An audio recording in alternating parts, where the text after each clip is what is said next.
Major funding for CFO Studio is provided by Real Estate Strategies Corporation, advisors to CFOs, management, and boards of directors in the acquisition and disposition of leased and owned real estate. Visit www.realstrat.com.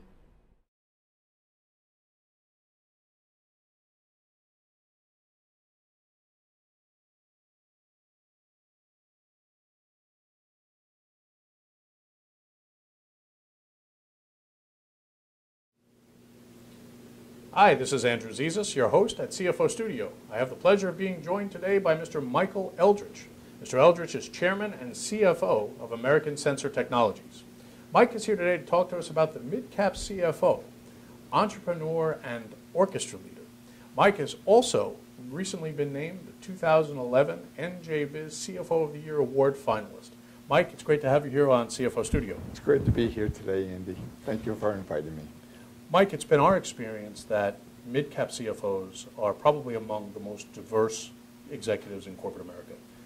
In fact, most CFOs that we encounter are really COOs. Interestingly enough, in addition to your chairman and CFO title at American Sensor Technologies, you are the COO.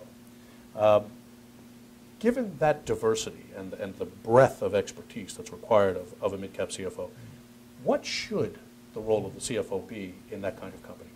Well, as you pointed out, and typically a CFO is someone that is always worried about the accounting, the finances, the risk management of a business.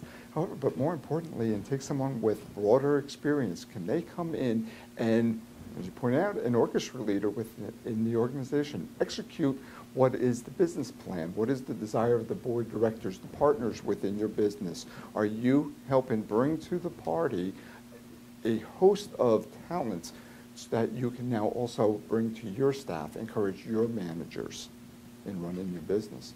So you're not only leader, but you're inspirational leader in some respects. It sounds like when you're juxtaposed between the board and your management partners and your employees and your customers, you're also spearheading communication for the company as well. Absolutely. And the thing is also be a mentor to these people.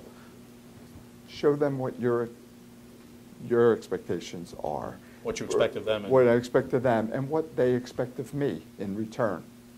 That's very interesting, what they expect of you in return. Okay, so let's talk about where mid-cap companies go. Exit strategies, future events, specifically going public. Sure. Fewer and fewer mid-cap companies seem to be going public. I know you've considered IPO in your experience in various companies you've been involved with.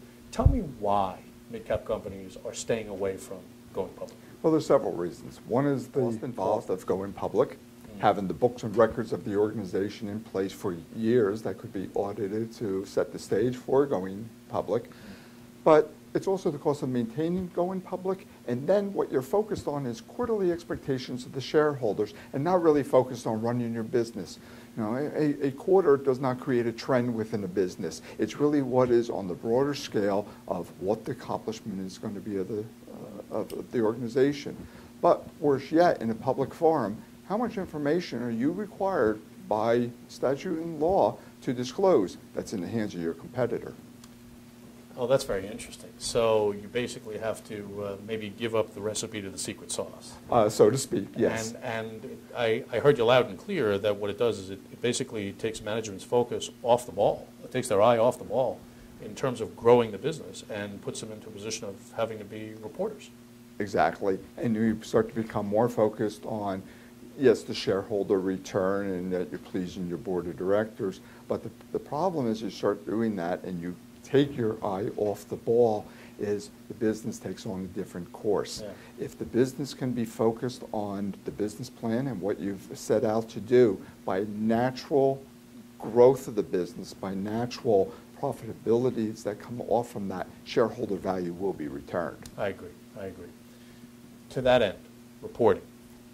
Budgeting and forecasting, there's a debate. Which is more appropriate, especially for a mid-cap company? What are your views? Well, budgeting is a very stagnant type of forecast that, by definition, is wrong on day one when you present it. Wait, say that again. You said that. What did you say? Budgeting is wrong from day one that you submitted. I agree. Economy is changing rapidly. It changes hourly. The volatility of today's economic climate. You publish something and it's wrong. Yeah. Your forecast, you're constantly looking, it's like driving a car looking out the windshield versus a budget is something that you're looking on historic trends and trying to drive the car by looking out the rear window.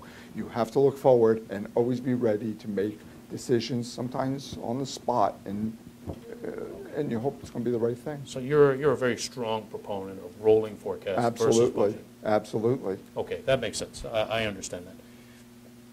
You had a very interesting way of discussing the approach at American Sensor Technologies and your personal approach to nurturing employees.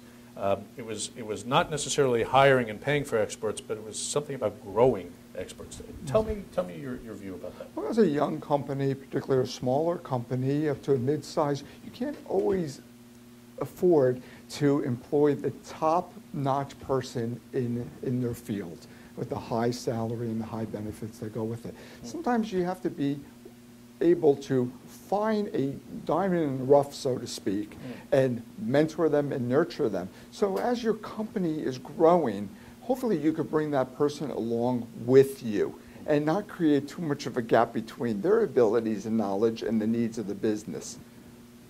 But it's a kind of a pay-as-you-go type of mentality. Well, I would imagine it's not only pay-as-you-go, but it's the value that goes to both the employee from the focus on the part of the company, and then the value that comes back to the company as that employee grows. It's got to be tremendous. Well, the employee starts to feel the reward that they're earning more money, they're becoming more valuable to the organization, and then as the company can afford the higher salary levels, why not give it to the person that brought you along in your organization? You know, that's a fantastic view. It's a very inwardly focused view, and I have to believe your employees really appreciate that. Well, you always have those that really understand it and really appreciate it, and then you have some that sometimes they'll just never get it. But that's okay. You try to work with them and you still deal with that. Never leave anyone out. Understood. I love it. I love it. Let me turn to taxes. Okay. There's been a lot of debate about the Bush tax cuts and whether or not they should be extended. What do you think? I think they should be. Why? Well, the reason for that is because it's the investor that is looking for making good investments and having a lower tax rate on their success of a return. Young companies, smaller companies that oftentimes do not have a venue of getting traditional banking or other funding are looking for the investors that are willing to put in, take the risk along with you, knowing that the risk and reward ratio is higher elevated if they're going to pay a lower tax on it at the end of the day. You don't want to take those people out of the game. Okay, so you believe that they should be extended Absolutely. without a doubt? Absolutely. Understood, understood. Let me take you to our last question, banking. I know you've got some very strong views about the banking industry vis-a-vis their ability to serve the needs of mid-cap companies. Tell me what your thoughts are. Well, the problem with banking is they think like bankers. Very bankers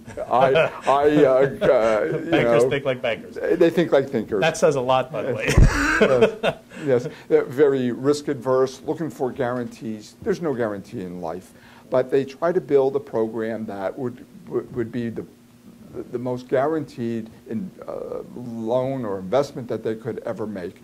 The problem is that under the rules and regulations, they have to follow strict guidelines on how they can make a loan. And while the current Obama administration is out there saying, oh, we want to encourage the banking to do more lending to companies, they haven't changed any of the regulations. So while the money is available, it's not being eked out to companies such as ours. So in essence, what we're hearing from the government is that we want to encourage lending, but by not changing the rules by which they're demanding bankers live by, they're really tying the bankers' hands. Well, where the bankers look at, the strength of the balance sheet. Yeah. And a young company does not generally have strength in balance sheet at that point. They're just building their business. Right, and those are the companies that need fuel. They need financial fuel. Absolutely. And when you look across America, it's not the Fortune 500 or Fortune 1000 that is employing the vast majority of the people. It's anywhere from the mom and pop shop to those mid-sized companies that is employing this country. You're absolutely right. You're absolutely right. Mike, you've got some very interesting views, and it's apparent as to why American Sensor Technologies has done well. Thank you. I've enjoyed this, and I hope you'll come back and see us again. I hope I'm invited back. Well, you will be, sir, and I want to thank you for joining us at CFO Studio. Thank you so much, Andrew. This is Andrew Zizas with Michael Eldredge of American Sensor Technologies saying thank you for watching us at CFO Studio. Major funding for CFO Studio is provided by Real Estate Strategies Corporation, advisors to CFOs, management, and boards of directors in the acquisition and disposition of leased and owned real estate. Visit www.realstrat.com.